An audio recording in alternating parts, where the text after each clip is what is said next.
Hi, I want to welcome everybody. I'm Lisa Ackerman, Executive Vice President here at World Monuments Fund. And we started this lecture series 2 years ago when we moved here to the Empire State Building. And one of the things that we've never done until tonight is featured a project in the United States. So this is a wonderful opportunity for us because we have wonderful projects all over the world, but sometimes the part of the world that we talk about least is our own home country. So this is a terrific opportunity to talk about not just this project, but also how projects evolve and the many components of them. Taos came to World Monuments Fund's attention in 2010 when it was placed on the World Monuments Watch. And it was placed on the watch initially because of a concern on the National Park Service that as a World Heritage Site that had been inscribed very early in the World Heritage process, it didn't have a site management plan, something that in the 1980s was not much on people's minds, but today has increasingly become a problem, not just at World Heritage Sites, but indeed at heritage sites all over the world, regardless of their designation, because recognizing the importance of something, caring for it, and really developing sustainable solutions are really all very different actions. And so the World Heritage Center today requires that all World Heritage Sites have a site management plan. So the National Park Service articulated a variety of reasons why the lack of a plan was harmful to the sustainability at Taos. Separate from that, we worked with the Taos Pueblo to talk about their concerns, which were much more profound than whether a piece of paper or a document existed articulating a maintenance plan, but they were really looking at community sustainability and how to engage both the elders, the tribal council, and the youth of the community to care passionately about the historic fabric of the community, as well as how to evolve it properly as new challenges crop up. And Frank Sanchis, who runs our programs in the United States, will talk about the vast range of activities in which we engaged in this project, which finished up just last year. And to help you hopefully remember this evening, we've created a brochure when the project concluded in 2012 that I hope everybody will take a copy of, which talks about the history and legacy of the site. And there'll also be a trip this summer, and I think that there's a copy of this brochure up there. And this trip this summer will be an opportunity to spend time with WMF staff members in New Mexico and to visit Taos and Santa Fe and look both at Taos and the landscape in which it exists. And with that, I'm going to turn this over to Frank to talk about our project at Taos. Thank you.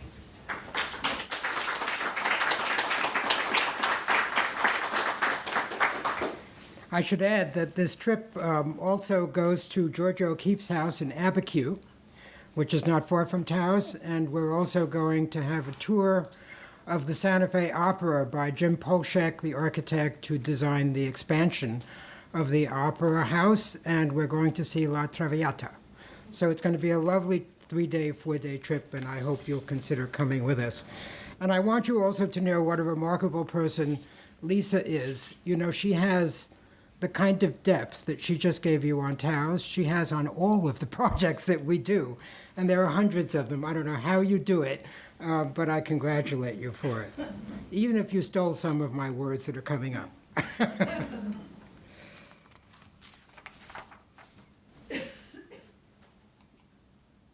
You're in the right place.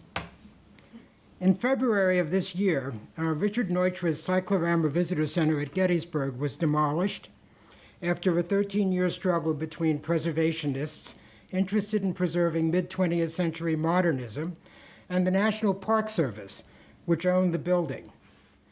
Constructed in 1962 as part of a program to welcome visitors to national parks at new visitor centers designed by distinguished architects, the Cyclorama Center was found 50 years later to be lacking in architectural merit and physically misplaced in the battlefield, obscuring an important battle site, Pickett's Charge. This, despite the fact that it had been located there precisely to commemorate that very battle. A couple of years ago, a group of intrepid preservationists rallied to save Paul Rudolph's 1971 Orange County Government Center, successfully nominating it to the 2012 World Monuments Watch. As we speak today, their efforts appear to have paid off, and a study is now being undertaken to rehabilitate the building rather than demolish it. But in Chicago, the Landmarks Preservation Commission recently voted to designate Prentice Hospital, designed in 1978 by Bertram Goldberg, and then immediately reversed its decision, confounding a local judge and permitting Northwestern University to proceed with its demolition over the protests of preservationists. Preserving modern architecture is clearly a mixed bag, but in an effort to convince the public of its value, preserving modernism has become a focus of the World Monuments Fund program in the United States and also worldwide through the Modernism at Risk initiative. At the other end of the North American architectural spectrum, World Monuments Fund's focus on modernism is balanced by our commitment to preserving our most ancient sites, those of the Native Americans. Combined together, preserving modernism and preserving Native American sites bookends the North American architectural experience. In the 17 years since the watch was created, numerous Native American sites have been nominated to it, including Mesa Verde, Chaco Canyon, which you see here, and Tutuveni in Arizona. Some of these sites are well known, some of them are obscure, but all of them are archaeological sites.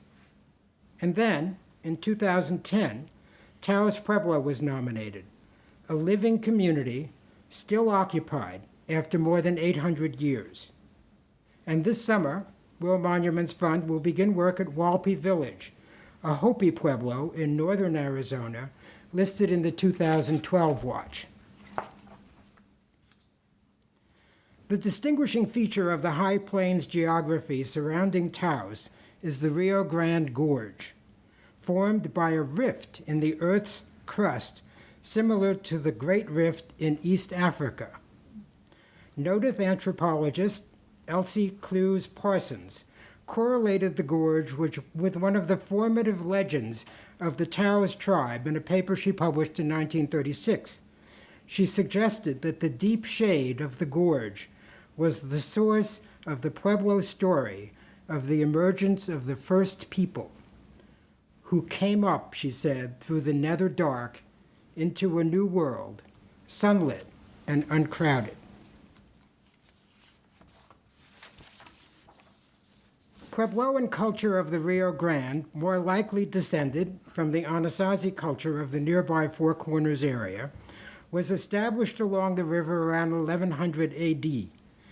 At the time of the Spanish encounter in the 1530s, there were more than 20 pueblos, stretching from Isleta in the south, northwards to Taos, the northernmost, the largest, and the most isolated of the pueblos. Constructed entirely of materials harvested from the land, earth, water, grass, cedar logs, willow branches, earthen Pueblo buildings are dependent upon constant renewal and rebuilding, without which they quickly erode. While underpinnings of the buildings may date back almost 1,000 years, the external walls and the overall shapes that we see today are more likely 200 to 400 years old. And the exterior coating, what you can see and touch, is probably no more than a year or two. The location of pueblos is always related to a sacred landscape form, in this case Taos Peak, rising behind the pueblo in the Sangre de Cristo mountain range. Architectural historian Vincent Scully observed that Taos Pueblo echoes the mountains and abstracts it to the measure of human units. By the time this photograph was taken by John K. Hillers in 1880, Anglo culture in New Mexico, which began with the first settlers in the 1840s and 50s, had taken root. In 1912, New Mexico became one of the last states to join the Union. Consistently maintained for centuries by the tribe, Taos is unique among the Pueblos for the retention of its upper floors and the overall massing of its structures. The tribe's conservative approach also minimized the introduction of machine-fabricated materials in more recent times. All the other Rio Grande Pueblos, many of which had multi-story configurations similar to Taos, have lost their upper floors and are visually encumbered by new concrete block construction, tin roofs, air conditioners, TV antennas, and a tangle of overhead electric wires. In the first quarter of the 20th century, Taos Pueblo attracted the attention of Mabel Dodge Stern, a wealthy matron deeply involved in New York's Greenwich Village cultural avant-garde. Attracted by the Pueblo's stability as an ancient community where individual, social, artistic, and religious values were fully integrated, she relocated to Taos in 1918. In 1923, she married a Taos tribal member, Antonio Lujan, who was seen here in a 1905 image by Edward Curtis. Lujan built their home for her, Los Gallos, abutting on Taos Pueblo lands. For the next 40 years, Mabel Lujan invited her artistic coterie to visit Taos. Her guests included Ansel Adams, George O'Keeffe, D.H. Lawrence, Leopold Stokowski, Martha Graham, and Carl Jung, among many others. All were inspired by the dramatic landscape surrounding Taos, the ritual of the Pueblo, and the forms of its vernacular organic architecture, which they incorporated into their own mediums of artistic endeavor. Some, like O'Keeffe, who painted Taos Pueblo in 1929, and D.H. Lawrence's tree, which she famously painted the same year, set dark against a starry sky, settled permanently in New Mexico. Others just visited, but their work was widely disseminated nationally and internationally, adding to the legendary character of New Mexico and Taos, and putting them squarely in the center of the artistic world. This photograph by Barbara Morgan shows the Martha Graham Company performing El Penitente, which Graham created in 1937. Graham first visited the Southwest in 1930, just after she came into her own as a dancer. She stayed with the Lujans at Los Gallos for 5 weeks in 1933 and visited the Pueblo often.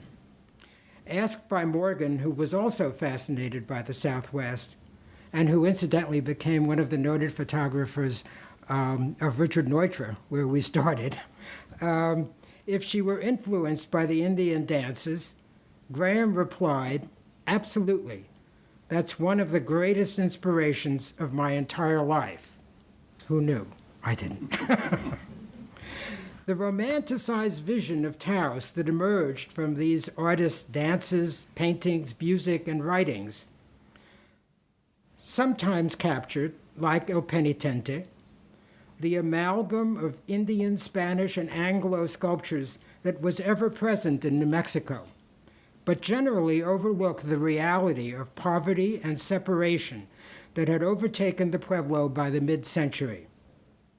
Pueblo lands appropriated from the Indians by the Anglos in the 19th century were only returned to them by the Pueblo Lands Act of 1924, and New Mexico Indians were not allowed to vote in state or national elections until 1948.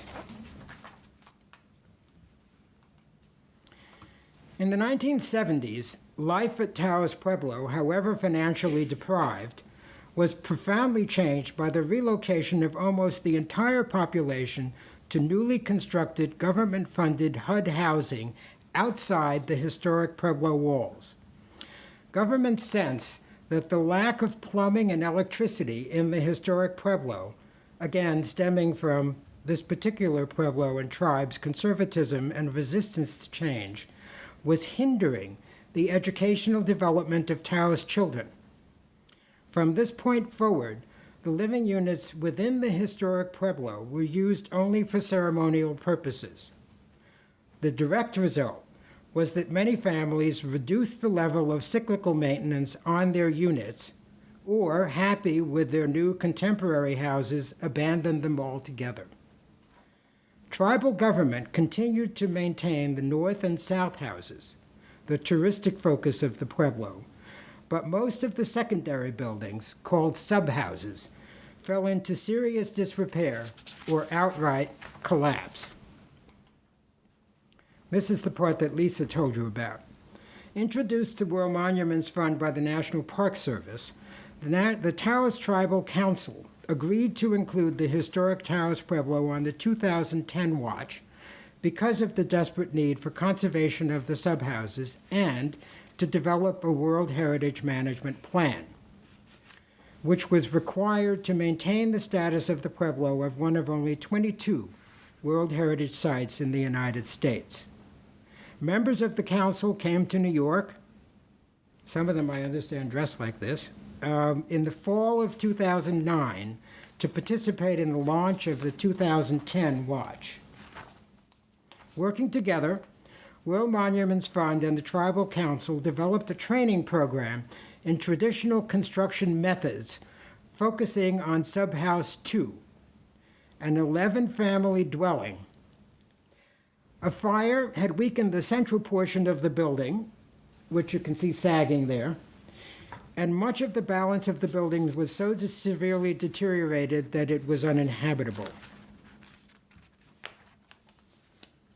Subhouse 2 is located immediately at the public entrance to Taos Pueblo, directly across from the San Jeronimo Mission Chapel, and it's seen by everybody that comes to Taos. So it was a very good project to select. It sets the tone, really, for the Pueblo. World Monuments Fund first undertook the documentation of the entire Pueblo with laser technology, an extremely accurate form of documentation. With additional funding from the United States National Park Service, SciArc Incorporated of California was engaged to undertake the documentation and, importantly, to train a group of tribal members in documentation methodology and data retrieval techniques.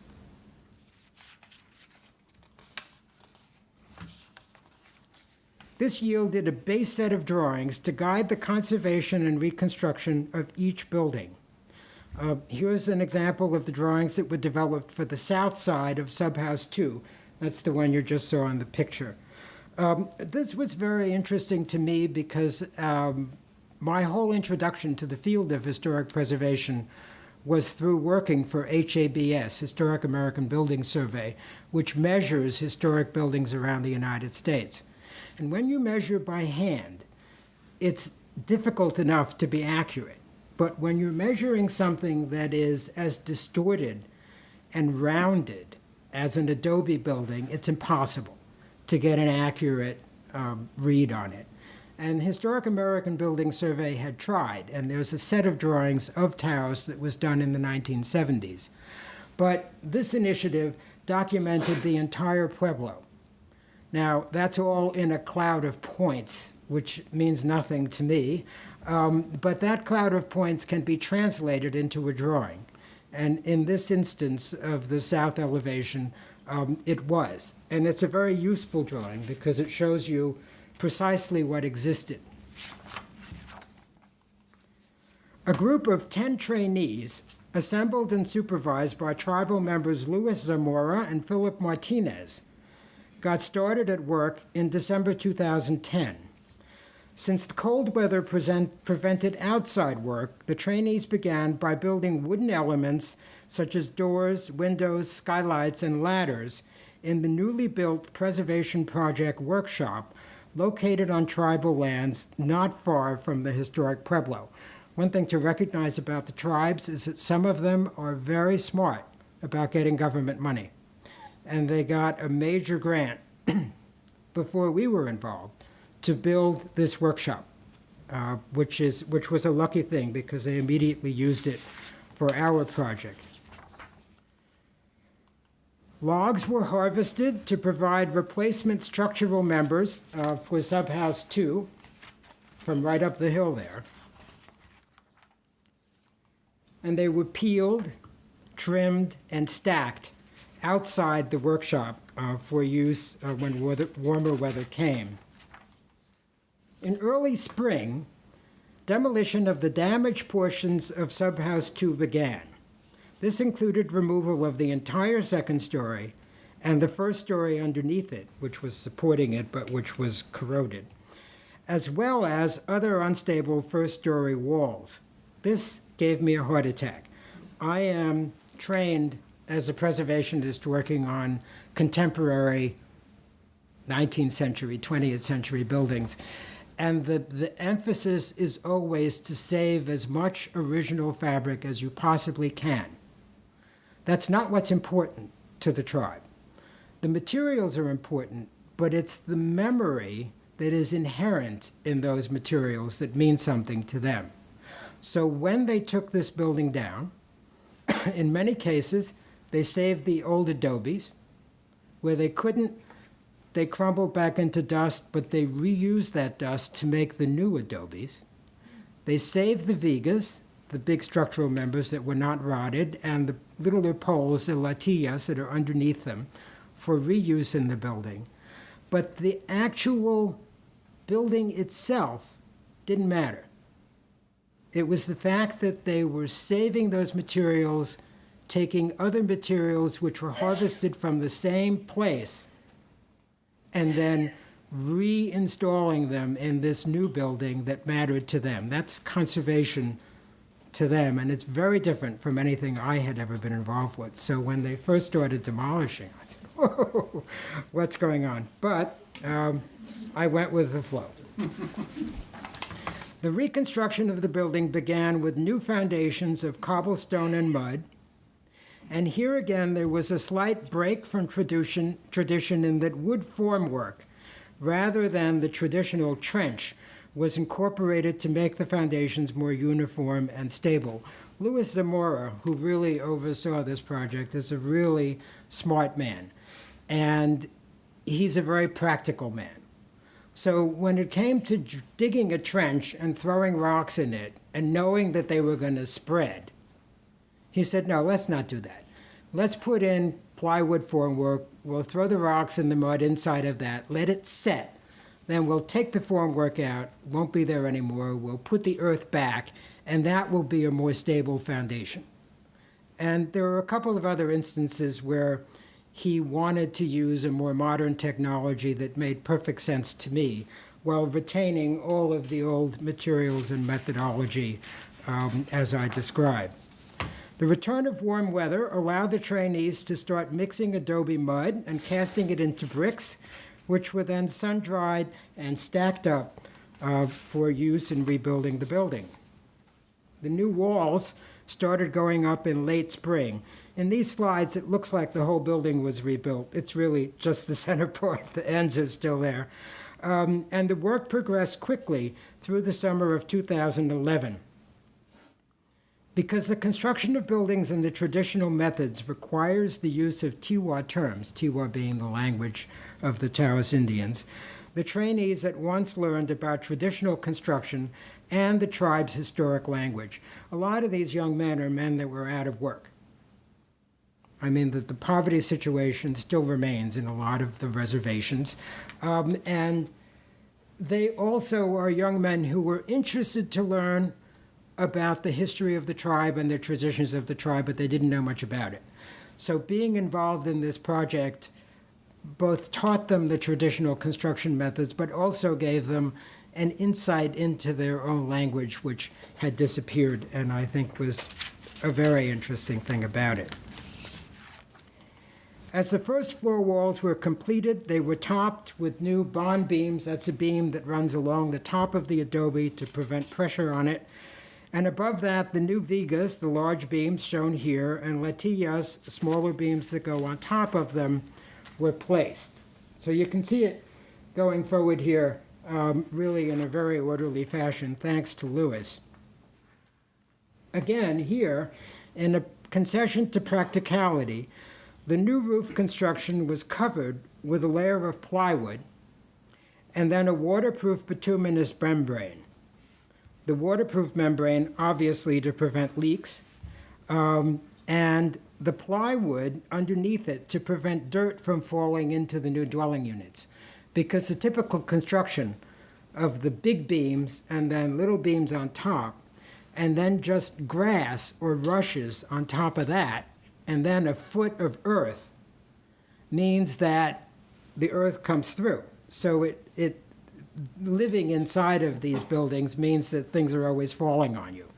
By putting in the layer of plywood and then putting the bituminous layer on top of that, and then a foot of earth on top of that, it prevents that from happening. And also because of the way that the size of the bituminous layer is worked into the walls, it prevents moisture from coming down. Not everything, but a big improvement over not using it at all. And of course, you can't see any of it from when the building is completed, because it's all within the adobe construction. By late fall, most of the second story of Subhouse 2 had been rebuilt. Metal-lined canales, which were fabricated in the shop, those are gutters, downspouts, were placed in the parapets to drain the roof. There was another major discussion about this, and one that they decided they did wrong. And next time around, as they continue with this work, they hope to do it right. The canales, the drains, were originally cedar logs cut in half and hollowed out. Lewis felt that they rotted too quickly. And so in this building, he wanted to put in cut lumber, dimensional lumber drains lined with metal to prevent that from happening. However, when he got a look at it, he saw how much the metal shined and didn't like that. And so decided that going forward, they would try to go back to the cedar logs, which cedar is very durable. I mean, it lasts 50, 100 years, at which point you can just replace the gutter. So I agreed with that one. But it was a learning experience, is the point I'm trying to make. You don't know everything when you go into this. And one of the reasons that we started with a subhouse is that they are the less important buildings in the Pueblo.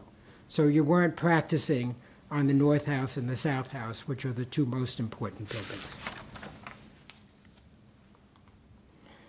With the coming of winter snow, what was very beautiful about this is that the old cyclical maintenance patterns of the Pueblo returned to Subhouse 2.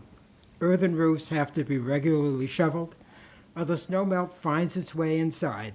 Bituminous layers were not. And it was so nice to see the people back up there shoveling off the roofs. In late November 2011, Taos Governor Nelson Cordova, interestingly, the tribes change their governors every year. Government changes every year. And surprisingly, there is often not much passing of information from one to the next, which has been a challenge of working on a project like this, which is multi-year, because you sort of have to start over every year with the new tribal government. Listen, it's worked for 800 years. It'll keep working.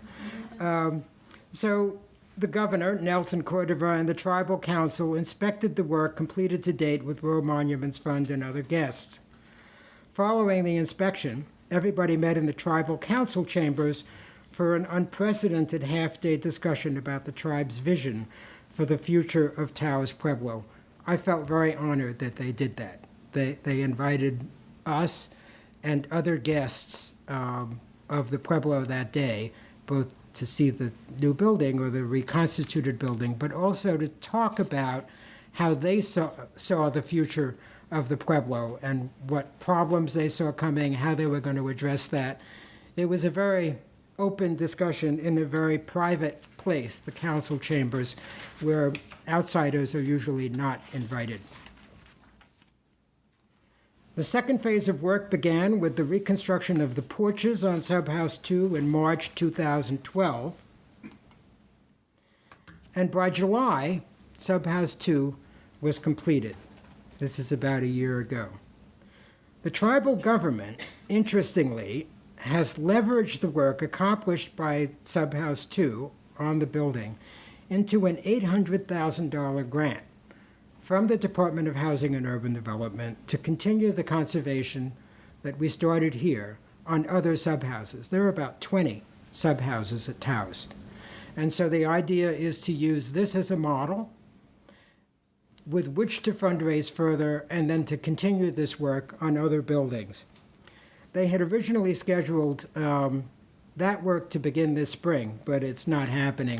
One other thing we have had to get used to is the time schedule of the Taos tribe, which is very different from a New York time schedule, to say the least, and things just take time. The tribal council has to review everything. It takes months and years before things get reviewed and approved, and I'm interested that government, federal government, goes along with that, because they will get this HUD grant and they will do it, but it's not on any kind of a pressured timetable. It's on their own timetable.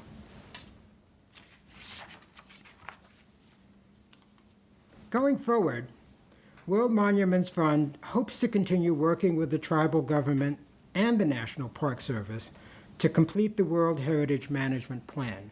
This is a very important thing. There is a review of the status of properties that are on the World Heritage List every 10 years, and that review is now going on by the National Park Service for Taos.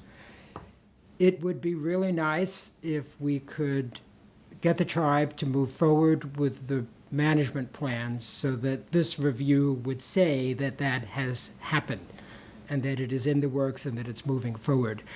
I just had a conversation with them last week, and it was a little bit like pulling teeth to say, we can help you with this, let's get going. And it was, yes, we will. We will, period. Not when or how. But we are hoping to get the National Park Service to match a grant that we may be able to put toward this. They're out of money, the National Park Service is, so I don't know whether that's going to happen, but we'll try to do it. The completion of this plan is not only important because of the report, of course, but because it extends beyond the limits of the Pueblo lands to deal with things like the encroachment of Taos Village on the historic Pueblo and other issues like the expansion of Taos Airport and flight paths over the Pueblo and uninformed, stupid construction like this cell tower that just went up. It wasn't particularly malicious, but nobody thought about where they were putting it, and it wound up being directly in the middle of a sacred westward view from the Pueblo to one of their mountains, which I talked about, which was the whole reason is why the Pueblo was there. Right in the middle of the view is this cell tower. And it wasn't, as I said, malicious. It's just that nobody thought about it. And the management plan, working with the village, the Anglo village of Taos and the Pueblo, will hopefully address things like that. For me, this cell tower is what closes the loop between Taos and modernism. It's very easy when you visit Taos Pueblo to mentally slip back in time because of the elemental nature of the buildings and the surroundings, but it isn't so. Taos Pueblo exists in a modern world. Because of the immensity of the landscape, contemporary projects like the cell tower that are 15 or 20 miles away even can have significant impacts. Low-flying airplanes following flight paths over the Pueblo not only shatter the serenity there, but they also add the threat of an accident. As visitation, a critical economic factor at the Pueblo, increases, modern tourism management becomes essential, at the very least, to avoid having a sea of cars and buses in a parking lot serve as an introduction to the Pueblo, but also to determine things like appropriate locations for visitor amenities such as restrooms and food service.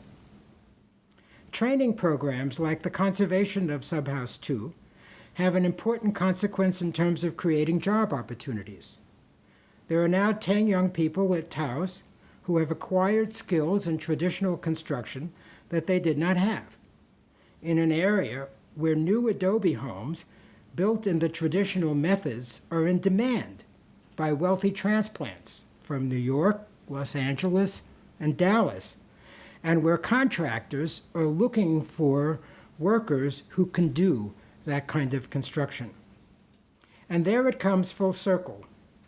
The challenge of preserving modernism is to understand how to conserve the adulterated materials of which modern buildings are constructed: glass, aluminum, neoprene, concrete, and to convince people that that is worth doing. The challenge of preserving our most ancient sites is to understand how to combine the unadulterated materials of which they are constituted: earth, timber, water, grass, and to reinstill the value of wanting to accomplish that, at once similar but vastly different. Thank you.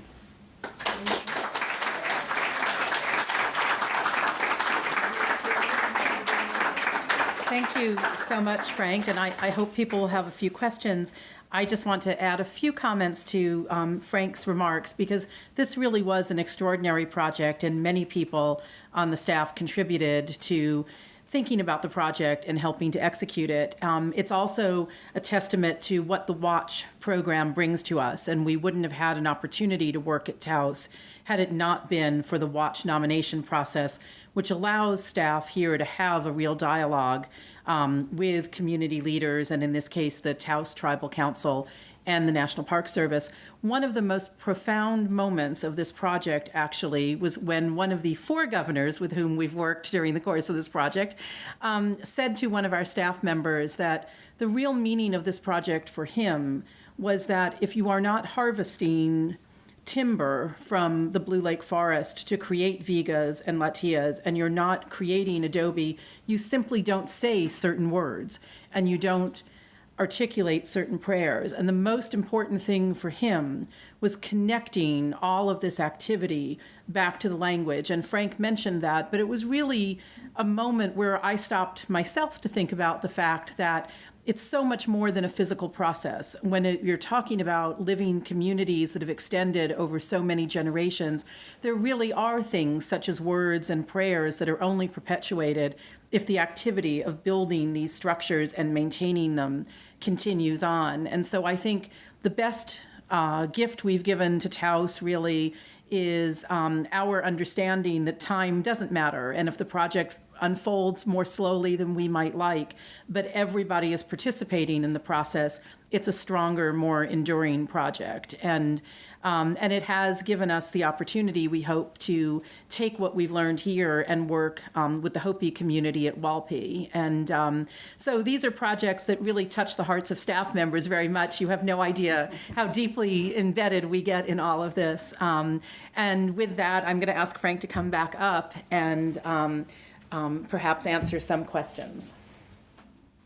And I'm going to get out of the light so that I can see if people have questions. Are there any? Frank, in the, Well, who you moves pick. into the structure once it's finished? Are they lived in? And also, do folks still live in the principal north and south buildings, and how did they resolve the plumbing and sewage and things like that problems? Nobody lives there permanently, except for a couple of very elderly people. There's about 5 families who still want to live in the Pueblo without water, without electricity, and they do. The tribe will never allow water or electricity in the Pueblo, so that's not happening. The people who did live inside the walls now live nearby, right outside the walls, and they use their units. Subhouse 2 has 11 units, so there are 11 families that have 1 or maybe 2 rooms in that building. And they use them for ceremonial purposes, understanding that there is always a ceremony going on at the tribe. They have 50 60 ceremonial days a year. And on those days, the families move back in, and they live there for a couple of days without the electricity, without the plumbing, and they renew themselves spiritually and take part in these ceremonies, part of which include the annual replastering of the buildings. So the maintenance of these buildings is tied to the daily activity and the celebration of life in the Pueblo. So nobody really lives there except for a very few people, Right. but they're constantly lived in. Right. Yes? Yeah. Yeah. But it was an interesting slide early on, Frank. It was one that showed a multicolor image with green and orange on Yes. the top slide. What did that mean? That, actually, Lisa's better on that. Oh, one the than I am. SciArc It was a images. SciArc The image. SciArc image, yeah. So what laser scanning allows you to do is create a database about the architecture. And the way it works in a simplified way is it's not a device that is here and then a laser points out to it. It's actually something that takes an arc. And it actually takes 100,000 points a second and records the data into a database. And that top image, which was the one with fluorescent colors, that is the raw image. And depending on what your laser is set to, it fluoresces to tell you what the elements are. In this case, it's earth and sand and other chemical elements that just exist naturally in it. When you do it on masonry, for instance, it fluoresces different colors to show you the difference between masonry and mortar. And different stones fluoresce to different colors, so the coolness or hotness comes through. In this instance, what was done was all the adobe buildings were scanned, and you get those raw scans with the funky colors. And then you, at the exact same time, simultaneously on the machine, it's taking high resolution images of exactly what it's scanning. Then you mesh the two of them together and you get that bottom image that's the actual high resolution photography layered on to the point cloud. But what you can do with computer programs is you can take any piece of it and get a measured drawing. So you can take, we do this on several of our projects, where then you can take a section of the building and say, I want to get a full measured drawing of this set. So there's a lot of manipulation that you have to do to get the data out that you want, but it's much more accurate, as Frank said, than hand drawing. But more, we use it in instances where you don't have the luxury of time to get a team out there to do hand drawings. So for instance, we did this at Babylon in Iraq, where we only had 1 week to be out on site because of security issues. So we could laser scan the 5 most significant temples along the processional way in Babylon, then go home and analyze the data. But we never could have had a team out on the site for security reasons to take measured drawings. And here, Frank alluded to the time pressure. We entered into this project in October, and we had to get it done before the governor changed at the end of December. So that was how we really got involved in the laser scanning, because we needed to get the data very, very quickly, so that when we renegotiated with the next governor in January, we already had the measured drawings ready. Just as an interesting sidelight to that, you saw in the image that they took the pictures through camera, which is obviously in a point. And so the camera doesn't get everything in the shot. And so when you develop the elevations, they're missing pieces, which are actually gray in the picture. So we said, well, we need those missing pieces. What are we going to do?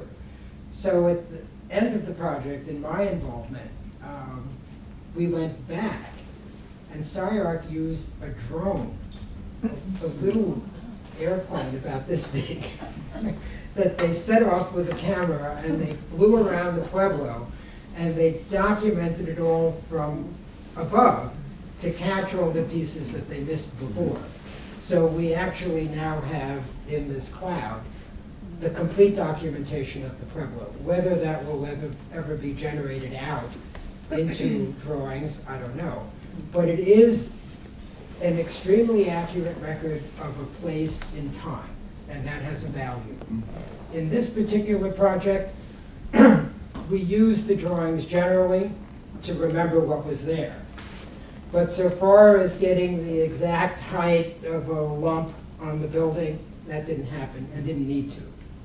So the accuracy, so far as a document to build from, exceeds what's really necessary. But as to capture a moment in time, it's just a perfect process. Other questions? Yes? I don't know if this question is going to take us a little outside of your talk, but Go on. you mentioned that some of the Hopi who had moved outside of the Taos had kind of lost interest in the Pueblo. And I'm just wondering, I'm sure all of us were very disturbed by these artifacts that were sold recently in Paris, the Hopi artifacts that had religious meaning, and a lot of people saying they'll disappear and they'll never be seen again. Has that had any, do you know if that's had any kind of energizing impact on the Hopi, and if it's leading to ideas to try to develop international conventions so Well, auctions I'll like answer that the can't be first taken part place? and then maybe Lisa can clarify the second. But Taos, of course, is separate, has nothing to do with the Hopi. Taos is the Taos tribe, and it's in New Mexico. The Hopi are on the other side. They're further west and they're in Arizona. And Walpi is a Hopi Pueblo. I have not spoken to them at Walpi about what they see as the effect. I was going to wait, see what was in the press, and see if it was appropriate to bring it up. But you might have an additional comment. Well, about 20 years ago, a similar controversy arose with some Hopi artifacts that were in a variety of collections in the Northeast. And at the time, it was determined that the tribes could very easily discern between things that had been made specifically to sell to travelers, even in the 19th century and early 20th century, and things that were truly ceremonial. And quite famously, the University of Pennsylvania Museum of Archaeology invited a number of the Pueblo communities to come and look through their storage and determine if there was anything that should go back.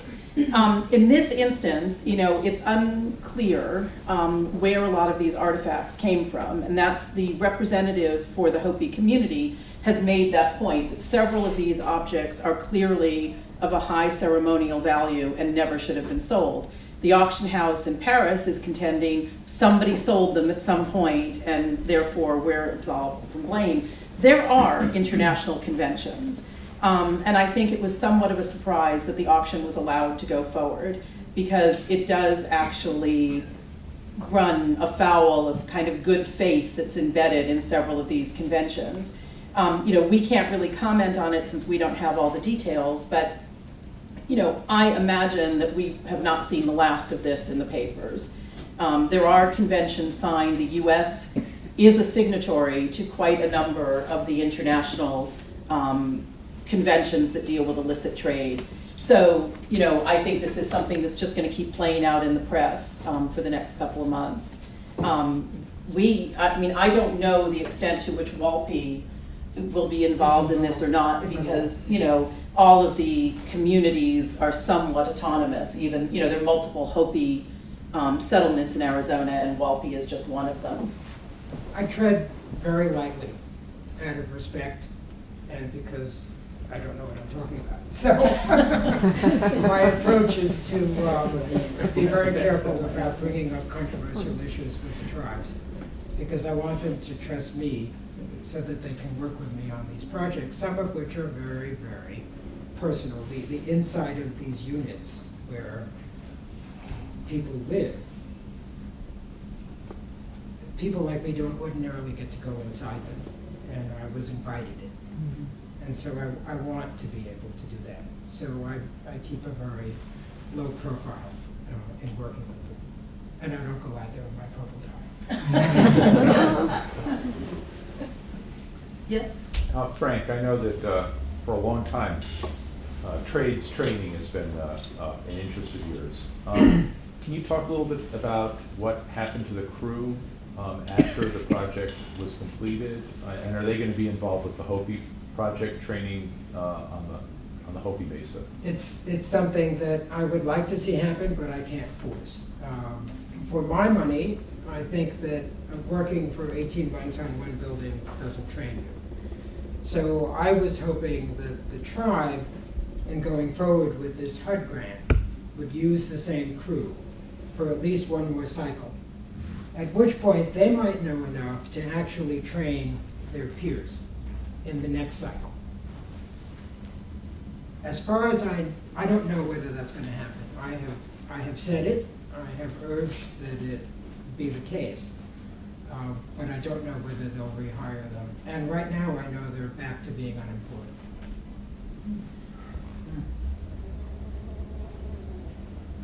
I'm curious about more about your dialogue with the tribal elders. For example, what you just talked about. Is there someone who's helping you sort of translate in terms of the reasons for their decisions about things? Is there any help that you're getting from like a sociological?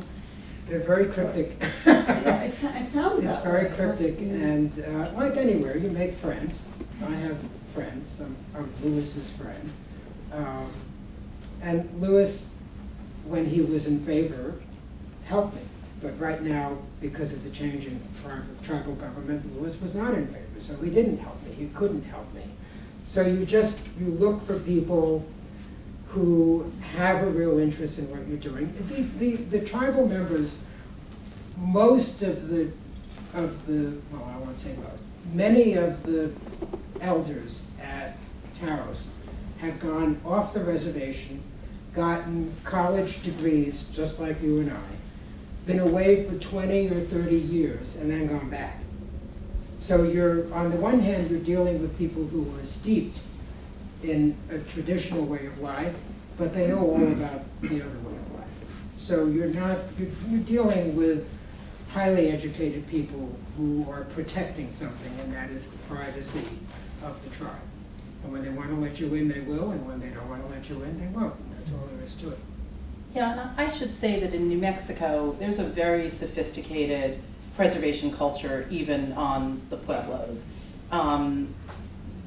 Quite a number of groups such as the New Mexico Community Foundation and the University of Pennsylvania and other groups have worked extensively in New Mexico, and even World Monuments Fund in the 1990s had an adobe conservation program at some of the churches. And so, I mean, there's a long... You went out and you plastered I in actually person. did. She was out there. I took a vacation once and spent 10 days with one of the work crews where I discovered I was really not good at doing certain things, but I was excellent at mixing. So I was really good at mixing the straw and mud together. It's not an unknown activity there. And so, the cryptic nature of the culture is that the tribal council changes over every year. So, you never know what the next group of people is going to think about this. And as Frank said, they are sophisticated. This $800,000 HUD grant that they got by leveraging a series of activities with us and with others, I mean, they're not blind to how to make this all add up to something important for them. So it's a closed culture, but at the same time, as Frank said, a lot of the tribal elders have spent significant times off the Pueblo, working, many of them in construction jobs in other parts of the country. So when they came to New York in 2009, we had a lot of conversations about what their goals were and what they hoped to get out of working with us. And one of the reasons we didn't start with the management plan was because it was just very clear that they really needed these other pieces to happen before they could even think about the management plan. But things like having airplanes fly directly over the sacred lands is something that concerns them. And, again, we feel the management plan would help solidify that for them over the long term. So you can have a short-term triumph now to get the airport to reroute something, but if you really want a long-term solution, you need it in that management plan so the National Park Service can help enforce it. Sure. So, sure. Frank, excuse me. You mentioned that the roof was obviously a modern technology where you could actually Modern put a layer. membrane on it. And I wondered what other modifications you'd made, or whether there was even debates among some of those